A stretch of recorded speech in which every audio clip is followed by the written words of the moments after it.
Welcome back to Blue Exorcist Anime Review Part 4.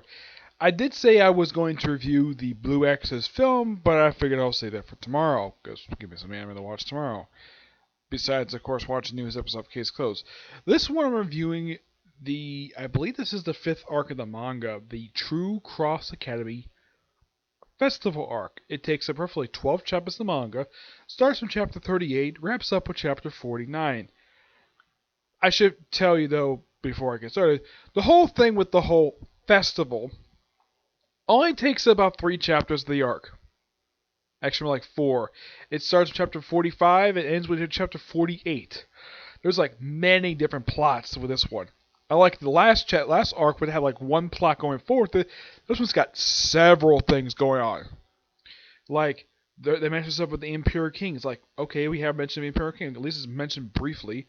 And I mentioned about the Impure Princess, and the fact that, well, basically we have Arthur August Angel, basically AAA, goes with this other guy to, I think that's supposed to be the Middle East, and comes across a woman who eats another demon, basically the Impure Princess, another pet of the King of Rot, one of the many children of Satan. And then basically AAA decides to inform the Grigori about this and the fact that they should prioritize on hunting down demon eaters, like the guy from the Impure King arc. Seems that particular arc really was a big game changer when it comes to this particular series. Seems as though because keep bringing it up. And apparently the guy who actually instigated the whole thing still alive, despite the implied he may have died, but yeah, he's still around. At least he's still... They say he's an international criminal. Basically, he's the most wanted fugitive for the Vatican. And of course, the book does kind of explain a little bit of history of the True Cross, where it started out as the military arm of Christian missionaries, eventually evolved to basically exorcism, and apparently the whole public is not accepting the existence of a demon, so they're accepted basically as healers and counselors. They basically accept them as that. That kind of is true, especially in real life, where exorcism is met with negative reception. Because a lot of the time people don't really believe demons actually exist. So the whole thing with exorcism is met with, like I said, with negative reception. So this partially is based upon reality how people view actual exorcism. Yeah, it's a controversial topic. Yep. And we also have Ren doing a couple different things. One, of course, he wants to help a kid, a classmate of his he wants to become friends with, to ability to stop seeing demons. So and all of a sudden, just by sheer coincidence, Mephisto decides to invite him to dinner at his house in the top of the freaking academy. Eventually, he tells the guy in the full uniform. It's like, why? So, okay, fine. And of course, also during this arc, a lot of the time, despite the fact that the exorcist exam is coming up, their classes keep getting canceled. They keep going fall behind. As for what Yukio is doing, it's not thoroughly explained here.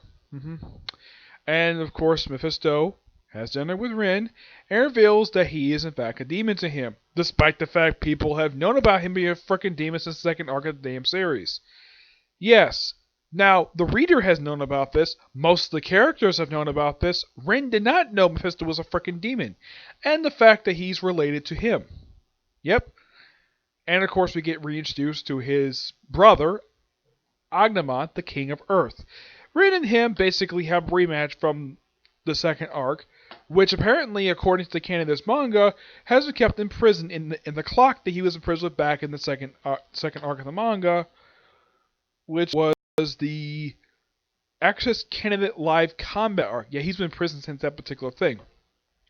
He gets out to briefly fight, and of course, Mephisto basically says there's some eye jobs that do exist that allow to prevent him from seeing demons anymore, but he has to complete 7 tasks, 7 mysteries of the academy. Okay, first it has to go track down a woman in a white wedding gown, basically revealed to be a transvestite, and then some ghosts in the women's bathroom, which a lot of the guys have basically just in drag.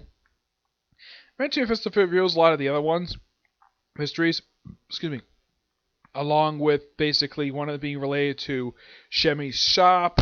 Yeah, and also before Ring gets his hands on the eye jobs, he reveals to the kid that, I'm a half demon. And apparently he's so casual about it, he doesn't have much reaction to it at all. And eventually when he gets the eye drops, gives to him, he has them with the eye drops, and the character's never seen again. He just basically exists with only one arc. And then of course when we come to the whole festival stuff, where the big festival going on, Ren basically wants to do some cooking, and he knows about the dance party. He really wants to invite Shemi to it. And Shemi says she wants to invite Yukio. Yukio is basically asked by separate girls if they want to go with them. He turns them all down due to the fact he's a staff member.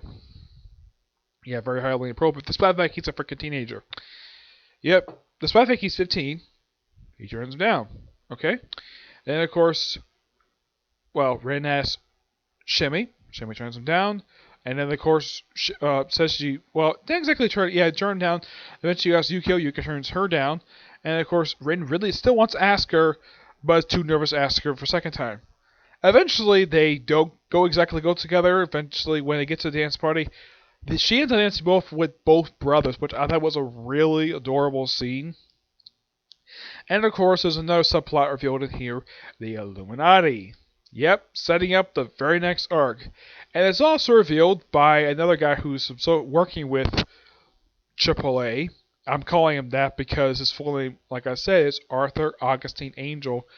Oh yeah, and he has his own legion called Elastic Legion. I just call him AAA because that's really his initials. And yeah, it's revealed that there's other spies. There's one in Japan, and there's like 3 other in the Vatican. Okay, they don't know who it is, who's working for the Illuminati, and in the course they reveal who the actual spy is. It's Renzo, the guy with pink hair, who's also into porno mags. Yep, he's the spy.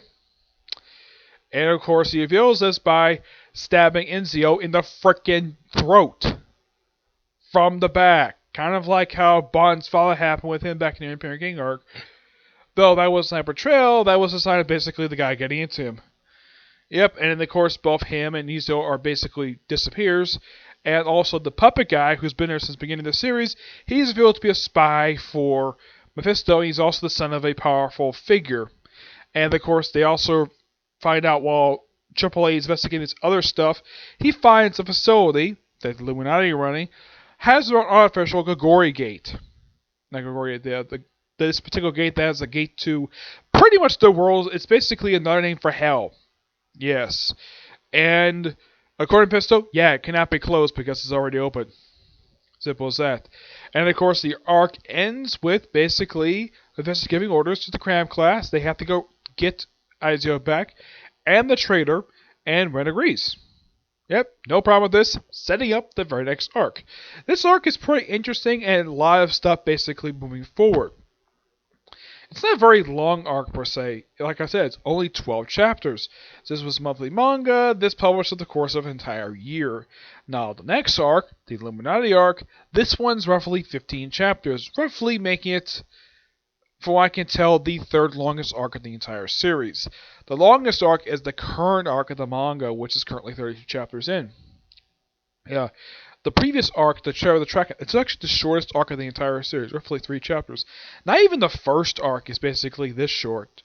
It's not even this long. No, this is, like I said, this arc right here is roughly I think the 4th longest arc of the entire series. Yes, because the longest arc, like I said, is the current arc. And before that happened, the Imperial King arc was the longest arc of the entire manga. Now, how many episodes could I see this one adapted for? In the case of the Revenge of the Kraken arc, well, Terror of the Kraken, I guess that one roughly adapted for about 2 episodes. This one I can see for about, since it's 12, I'd say 6 to about 7 episodes. Depends on whether they want to basically stretch it out for a bit, but I'd say probably 6 episodes. Why? It's only 12 chapters, so probably 6 episodes. Or it could be probably about 8, depends on if Images are about to revive this damn series. Yep. It all depends upon them. I'm sure that season 2 got reception over in Japan very positive. Here it got pretty positive reception because it was a lot better season 1 was. The one had a good start to it, the ending was terrible. Yep. And of course there's some short stories here, like stuff with, also, because this is kind of like the subversion of it, basically Enzo is referred to by Shimi as Enzo-chan. Yep. And Shemi is referred to as Shemi-chan. course, she's called Yukio. Yukio-chan since the start of the series.